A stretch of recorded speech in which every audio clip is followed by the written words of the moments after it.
നിങ്ങൾ ഐഫോൺ എല്ലാം യൂസ് ചെയ്യുന്നവരാണെങ്കിൽ നിങ്ങൾക്ക് ഏറെ ഗുണം ചെയ്യുന്ന ഒരു കാര്യത്തെക്കുറിച്ചാണ് പറയുന്നത്. ഐഫോണിൽ മെയിൽ ആപ്പ് എല്ലാം നിങ്ങൾ യൂസ് ചെയ്യുന്നുണ്ടെങ്കിൽ ഈ ഒരു മെയിൽ ആപ്പ് എല്ലാം തന്നെ നമ്മുടെ ഒരുപാട് സ്റ്റോറേജ് എല്ലാം എടുക്കുന്നുണ്ട്. പലപ്പോഴും നമ്മൾ ഈ ഒരു കാര്യമൊന്നും അത്ര ശ്രദ്ധിക്കാറില്ല.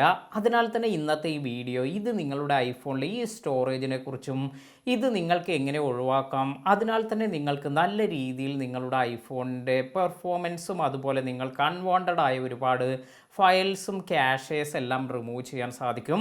അപ്പോൾ ഇത് എങ്ങനെയാണ് ചെയ്യുക എന്ന് നോക്കാം. ഇതിനായി ആദ്യം തന്നെ നിങ്ങളുടെ ഐഫോണിൻ്റെ സെറ്റിംഗ്സ് എന്നതിൽ പോയതിനു ശേഷം താഴേക്ക് സ്ക്രോൾ ചെയ്ത് ജനറൽ എന്നൊരു ഓപ്ഷൻ വരും, ഇതിൽ ടാപ്പ് ചെയ്യുക. ഇനി നമുക്കിവിടെ ഐഫോൺ സ്റ്റോറേജ് എന്ന് വന്നിരിക്കുന്നത് കാണാം. ഇതിൽ ടാപ്പ് ചെയ്തതിന് ശേഷം താഴേക്ക് ഇതുപോലെ സ്ക്രോൾ ചെയ്ത് വരിക. നിങ്ങൾക്ക് ഒരുപക്ഷെ മെയിൽ എല്ലാം യൂസ് ചെയ്യുന്നവർക്ക് ഈ ഒരു ആപ്ലിക്കേഷൻ ഏറ്റവും കൂടുതലായി ഡാറ്റ എടുക്കുന്നു, അതായത് ഏറ്റവും മുകളിലെല്ലാം ആയിട്ടാണ് വരിക. എൻ്റേത് ഇപ്പോൾ ഇവിടെ താഴെ വരാൻ കാരണം ഞാൻ ഈ ഒരു ഐഫോൺ 2 ദിവസം മുമ്പൊന്ന് ഫോർമാറ്റ് ചെയ്തിട്ടുണ്ടായിരുന്നു. അപ്പോൾ റീസെൻ്റായാണ് ഞാൻ ഇതെല്ലാം ഇൻസ്റ്റാൾ ചെയ്തിട്ടുള്ളത്. അപ്പോൾ നിങ്ങളുടെ മെയിൽ ആപ്പ് എല്ലാം എടുക്കുന്ന സമയത്ത് മെയിൽ ആപ്ലിക്കേഷൻ സൈസ് 20 MB എന്ന് വന്നിട്ടുണ്ട്.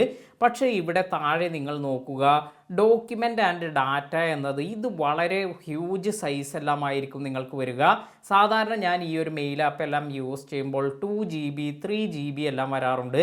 ഇങ്ങനെയെല്ലാം വരുന്ന സമയത്ത് ഞാൻ ചെയ്യുന്ന ഒരു കാര്യമെന്ന് പറയുന്നത് ഇത്രയും ക്യാഷ് അല്ലെങ്കിൽ ഇത്രയും അൺവാണ്ടഡായ ഫയൽസ് എല്ലാം അവിടെ ഉണ്ട് എന്നാണ് നമ്മൾ മനസ്സിലാക്കേണ്ടത്. അപ്പോൾ നിങ്ങൾക്കും എത്രയെല്ലാം വരുന്നുണ്ട് എന്ന് ആദ്യം ചെക്ക് ചെയ്യുക. ഇനി നമുക്ക് ഇത് ഇങ്ങനെ കൂടുതൽ വന്നിരിക്കുന്ന ഈ ഒരു ഡാറ്റ എല്ലാം തന്നെ എങ്ങനെ ഒഴിവാക്കാമെന്ന് നോക്കാം.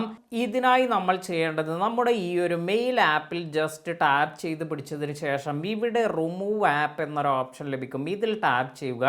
അതിനുശേഷം ഡിലീറ്റ് ആപ്പ് എന്നൊരു ഓപ്ഷൻ ലഭിക്കും, ഇതിൽ ടാപ്പ് ചെയ്യുക.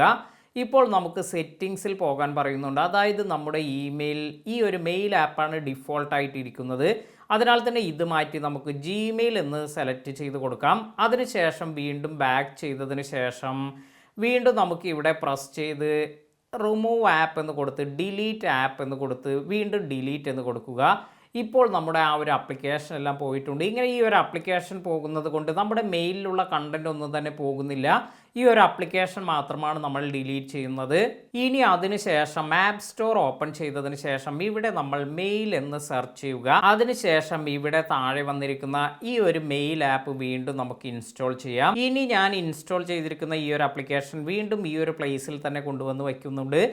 അതിനുശേഷം നമ്മൾ വീണ്ടും ഈ ഒരു സെറ്റിംഗ്സ് എന്നതിൽ പോയതിനു ശേഷം ഇവിടെ നമുക്ക് ജനറൽ എന്നതിൽ ടാപ്പ് ചെയ്ത് ഇവിടെ ഐഫോൺ സ്റ്റോറേജ് എന്നതിൽ പോയി വീണ്ടും നമ്മൾ ഈ ഒരു മെയിൽ ആപ്പ് എല്ലാം ഓപ്പൺ ചെയ്യുന്ന സമയത്ത് ഇവിടെ നിങ്ങൾക്ക് ഈ ഒരു ഡോക്യുമെൻ്റ് ആൻഡ് ഡാറ്റ എന്നതെല്ലാം നല്ല രീതിയിൽ കുറഞ്ഞിരിക്കുന്നത് കാണാം. അതായത് നിങ്ങൾക്ക് 3 GB എല്ലാം ഉള്ളത് വളരെ കുറഞ്ഞിട്ടുണ്ടാകും. അപ്പോൾ തീർച്ചയായും ഇത്തരത്തിൽ ഈ അൺവാണ്ടഡായ ഡാറ്റ എല്ലാം റിമൂവ് ചെയ്യുന്നതിന് ഈ ഒരു മെത്തേഡ് എല്ലാം നിങ്ങൾ യൂസ് ചെയ്യുക. വീഡിയോ ഉപകാരപ്പെട്ടുവെങ്കിൽ ലൈക്ക് ചെയ്യാനും മറ്റുള്ളവർക്ക് ഷെയർ ചെയ്ത് കൊടുക്കാനും മറക്കാതിരിക്കുക.